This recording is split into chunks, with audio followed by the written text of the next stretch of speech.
The sun was setting, the air was getting cold. 3 friends played in Ravenswood Park. They were never seen again. 10-year-old Michael, his little sister Emily, and their friend Jacob laughed as they ran. The old oak tree at the edge of the park was their usual spot. They never went past it, not after dark. Michael reached the oak first. He turned to tease Emily, but she was gone. "Emily," he called, his laughter dying in his throat. "Jacob, where'd you guys go?" Silence. The woods stood still. A shiver ran down Michael's spine. He called again, louder this time. His voice echoed in the growing darkness, unanswered. Fear, cold and sharp, pierced his heart. They were gone.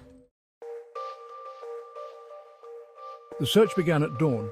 The townspeople were desperate. They searched everywhere. They found nothing. Flashlights cut through the darkness, their beams catching on the rustling leaves. Frantic calls of the missing children's names echoed through the night.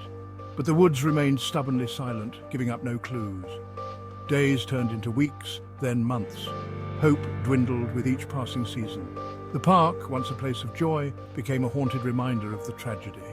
The townspeople whispered about the disappearances, their voices hushed, their faces grim.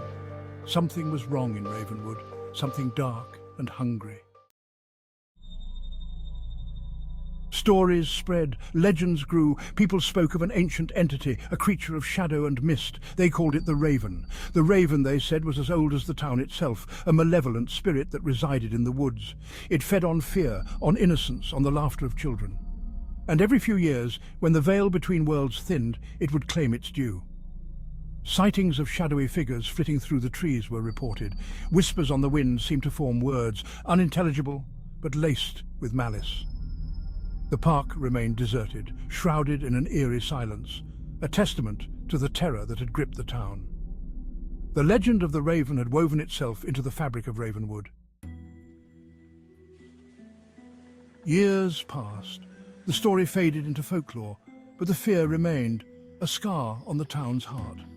4 teenagers stood at the edge of Ravenswood Park. They were daring each other to go in. "Scared?" sneered Mark, the tallest of the group.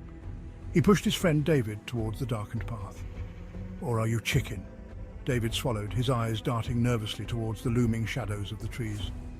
"No way, man," he mumbled, trying to sound brave. "It's just a stupid story." They ventured deeper into the woods, their bravado a thin shield against the oppressive silence. The air grew colder, the shadows deeper. They were being watched.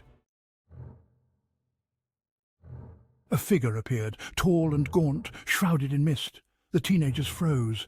Their blood ran cold. It moved towards them, gliding soundlessly over the fallen leaves. Its eyes, 2 glowing embers, burned into their souls. A cold wind picked up, carrying with it a low, mournful whisper. "Run," it seemed to say, "run now." Panic seized them. They turned to flee, their fear lending speed to their feet, but the figure was faster. It reached out, its long skeletal fingers closing around David's arm. A scream ripped through the night, cut short. Silence descended once more, heavy and suffocating. 3 teenagers remained, their faces pale, their eyes wide with terror. They were alone.